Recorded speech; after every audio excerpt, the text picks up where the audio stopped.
So if you're having some difficulty with your arms moving overhead, or maybe even with your breathing, here's one way you can use foam rolling to improve both.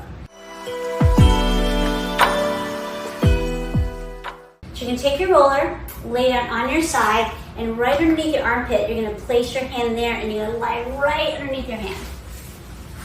And if you can do that and still breathe somewhat comfortably, you're in a good spot. If that's really uncomfortable, you can slide around to find a spot. You got to be able to breathe.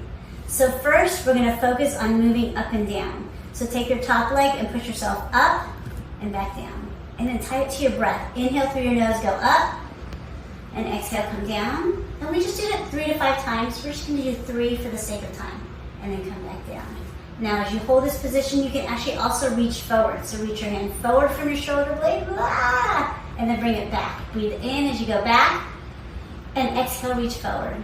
And again, you're moving from your shoulder blade. Pull the shoulder blade back like you're squeezing it to your vertebrae, and then reach your hand forward like you're handing something a plate.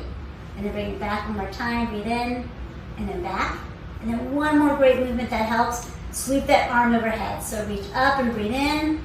Palms are up, and then turn your palm down and breathe out. And then again, in through your nose, reach up, and then exhale, and bring your hand down. Yeah, one more time, breathe in, inhale, reach up, and then exhale down.